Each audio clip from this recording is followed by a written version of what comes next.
మధు ఏంటి మధు నన్ను ఇట్లా స్పాట్లో పెట్టి లైట్ కింద పెట్టి కెమెరాలు పెట్టి యా కానీ ఈ యొక్క బ్లెస్డ్ టైంలో అంటే ఈ ఆపర్చునిటీ నాకు రావటం I am so grateful Madhu. ఎందుకంటే ఇది నీ special occasion like house warming అనేది.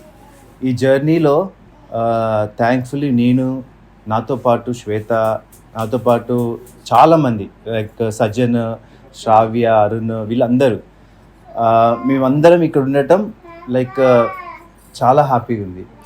అయితే ఈ టైంలో ఆంటీ వాళ్ళు కూడా ఉండుంటే, తమ్ముడు ఆంటీ ఉండుంటే ఇంకా మంచిగా ఉంటుండే. కానీ వస్తారు కదా సమ్మర్లో, వింటర్లో ఎందుకు లేక సమ్మర్లో వస్తారు. మధు గురించి నేను నిన్న మొన్న ఇంత పెద్దగా వచ్చింది, మరి ఈరోజు స్పీచ్ మాట్లాడుకుంటూ పోతుంటే ఫ్లో వస్తూనే ఉంది.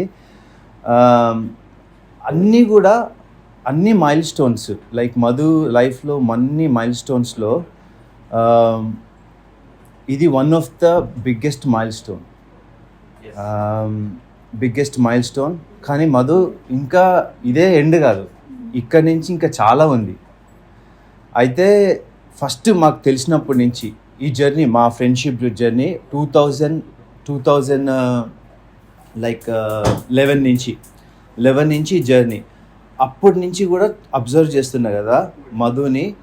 సో ప్రతి ఒక్క రోజు హార్డ్ వర్కింగ్ పర్సన్ అంటే మధుని చూపించచ్చు. ప్రతి ఒక్క లైక్ ఇయర్ ఒక్కొక్క స్టెప్ ఎక్కుకుంటా ఇక్కడికి వచ్చింది. 2011లో లైక్ ఫ్యూ ఇయర్స్ చదువుకుంటూ 99p స్టోర్లో చేసుకుంటూ మేనేజర్ అయ్యి, దాని తర్వాత లైక్ లండన్కి ట్రావెల్ చేసేది 2014-2015 ఆ టైంలో. వీసా తెచ్చుకొని, స్పాన్సర్షిప్ తెచ్చుకొని, కష్టపడి లైక్ జాబ్ కొట్టి అది చేయటం చాలా అరుదు. చాలామంది స్ట్రగుల్ అవుతారు. కానీ మధు అట్లా చేసి లండన్కి పొద్దున్నే 4కి లేసి వెళ్ళేది. ఆంటీ, మనం ప్రతి ఒక్క ఇంట్లో ఒక ఫస్ట్ కొడుకు పుడితే చాలా హ్యాపీగా ఫీల్ అవుతారు.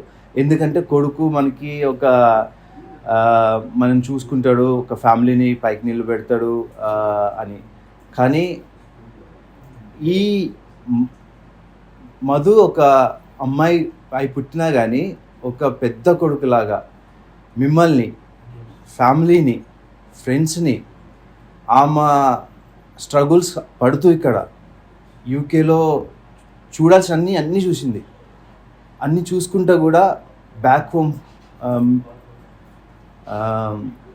అంకుల్ బాలినప్పుడు అంకుల్కి సపోర్ట్ చేసుకుంటూ, మిమ్మల్ని సపోర్ట్ చేసుకుంటూ, తమ్ముడికి సపోర్ట్ చేసుకుంటూ అక్కడ ఇల్లు కట్టి అసలు మీ ఫ్యామిలీని ఒక మంచి ఫ్లవర్స్ పువ్వులలో పెట్టుకొని చూసుకుందంటే అది మధువే.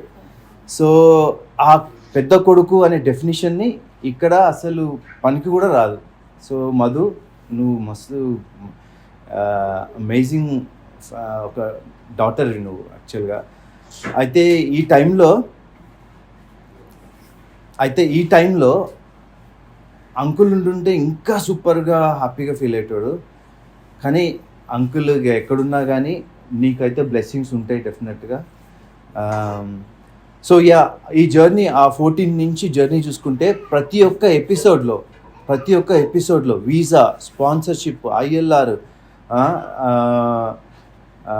అసలు 99p స్టోర్లో మేనేజర్ అయ్యి ఒక్కొక్కరిని రఫ్ ఆడిచ్చేసిందంట. సో మేనేజర్ అయ్యుండి మొత్తం స్టాఫ్ని రఫ్ ఆడిచ్చి పని చేపించేది, అంత స్ట్రిక్ట్ కూడా ఉంటుంది.